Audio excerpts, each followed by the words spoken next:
This book is getting super good reviews and I'm thrilled to read it as soon as possible. We're gonna in for the ride for some sexy, smutty read, which has been pitched as Pacific Rim meets The Handmaid's Tale. So confusing. Hi guys, it's Isa and welcome back to another video. Today we're doing exciting fall releases for 2021. For those unaware of my channel, I publish bookish content every Thursday and Sunday for you to enjoy. If you want to stay tuned, click the subscription button, and if you end up loving the video, give it a thumbs up. And you might be asking, how are we gonna organize all the new releases that we have?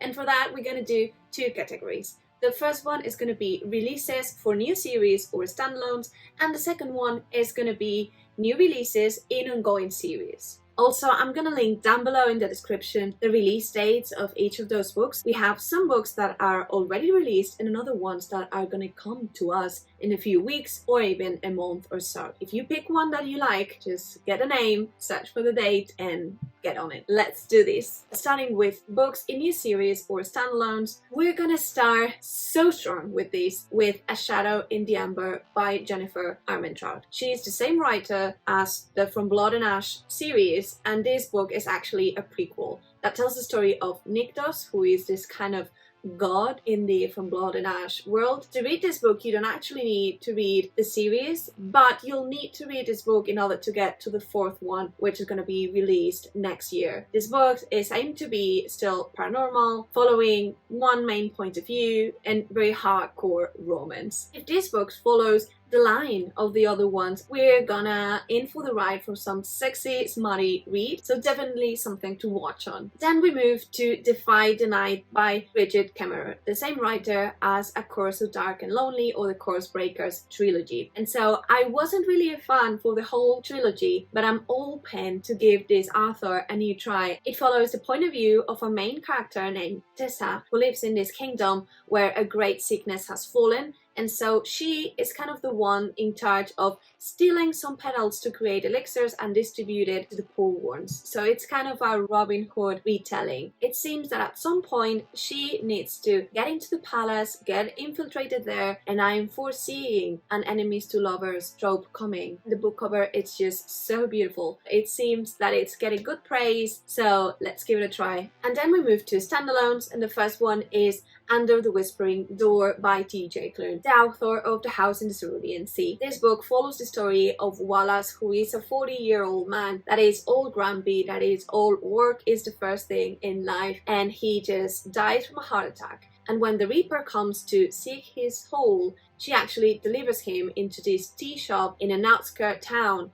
where Hugo lives. Hugo is kind of this Karen figure, and so Wallace finds himself in a situation in which he needs to make peace with life, death, and all of that before crossing into the beyond. This book has classic T.J. Klune mark. It's kind of fun. It has these heartwarming themes, great characters. I already read this and it was overall a great read, so I recommend it to you. Another standalone is Vespertine by Margaret Rogerson, the same author as Sorcery of Thorns and Enchantment of Ravens. Vespertine follows the story of Artemisa, who is this nun that is in charge of cleansing the body of the dead in order for their souls to pass on. If she doesn't do this, then the spirits come to life, and so it seems that at some point this place where the nuns live is attacked by possessed soldiers, and she needs to defend it by awakening an ancient soul that she has bound into a magic relic. And this sounds just super thrilling. It's getting kind of a bit of mixed reviews, so I actually don't know how I'm gonna feel about it, but it definitely sounds as something worth trying. Now, continuing with releases for new series, we're gonna move to less known authors, at least less known for me. I'm sorry if you really know these authors and they're real famous. And the first book is Dark Rise by C.S. Pacat, and the story follows the point of view of Will, a 16-year-old that lives in a world where magic exists no more and the battles between light and dark are long forgotten. However, there are some people that still have this knowledge called the stewards. They are kind of the keepers of the lore and are the only ones still protecting humanity from the rise of the Dark King. And so it seems at some point Will is taken by the stewards. He is kind of embedded in this lore and he ends up playing a key role in this battle between light and dark. This book is getting super good reviews and I'm thrilled to read it as soon as possible. And then we have Jade Fire Gold, which is also one of my most anticipated releases, and I'm so thrilled that this is coming soon. The story follows two points of view. The first one of Anne, who is this peasant girl with a lot of power and no family or any past, and we also follow Adlan, who is this guy that is supposed to be the heir of the throne, and he is in his path to reclaim his right to the throne. It seems that both perspectives mix and that some love romantic tension slow burn is built, and it seems so great. Continuing with the Asian setting, we have the Iron Widow, which has been pitched as Pacific Rim meets The Handmaid's Tale.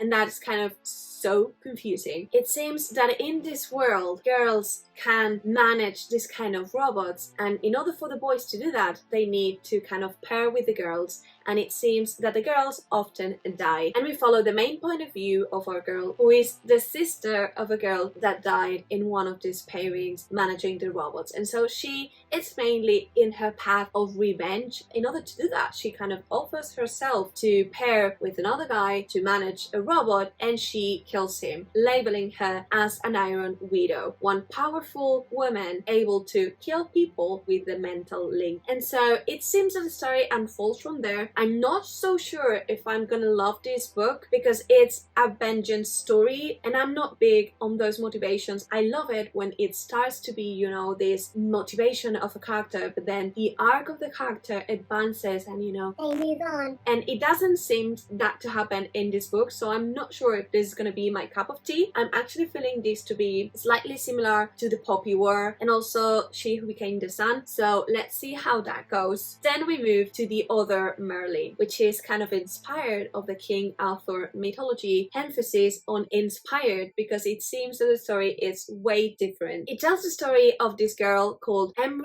Merlin who impersonates her brother in order to get into the court of King Arthur for kind of a job. She gets there, starts to fall in love with a guy, and it seems that she is discovered and the story unfolds from there. This book honestly seems to be super fun, lighthearted, adventurous, and it's getting super good reviews. So if you're in for a ride of a story that has Arthurian mythology, but also that is fun, that has some romance on it, then this is your book. Continuing with this fun, lighthearted, and moving it a little bit towards rom-com, we have Payback the Witch. And this story is honestly a blend between Halloween Town, Sabrina the Teenage Witch, and Harry Potter and the Goblet of Fire, with all the trials and that. I'm actually in the middle of this book and I'm finding it really fun. It's giving me good Halloweeny vibes, and it follows the story of Emmy, this woman that comes back to her town in order to be kind of a referee within a series of tournaments that are led by different families of witches of the town. And so when she gets there, she starts bonding again with her all-time friend, and I'm just loving it so far. And last but not least, we move to the categories of books that are new releases but in ongoing series, and in here I'm gonna just keep it real brief with two books. The first one is Cytonic, which is the third book in the Skyward series by Brandon Sanderson, and without getting into the details of the third book and just to the story overall, we follow the point of view of Spencer, who is this girl that lives in a planet that is constantly attacked by alien starfighters, and so she longs to be a pilot, and she finds her way into this academy where she learns to pilot spaceships, and the story unfolds for them. A lot of things happen. First book I loved, second one a little bit less, but let's see how the third one goes. And the last book that we have is The Bone Shard Emperor, which is the continuation of the Bone Shard Daughter or the Drowning Empire series. And again, without getting into details, which just follows the point of view of a lot of different characters, the main one being Green, who is kind of this girl that is the heir to the throne, and she has forgotten her memories, and so she needs to start training herself with the bone shard magic in order to show her father, the Emperor, that she is a worthy heir to the throne. And then we also follow the point of view of Jarvis, who is this person that, without really knowing how, turns himself into a hero, saving little children from the bone shard magic. And he is in this path to search for his wife, and you know, things unfold from there. The first one was a really good book. I'm hoping the second one is going to be just as much, and I really recommend. Alrighty then, that was it for this video. I really hope you enjoyed it. Let me know down below which are your favorite or most anticipated releases. Give it a thumbs up if you liked the video, subscribe if you want to know more, and I'll see you real soon with another video. Bye!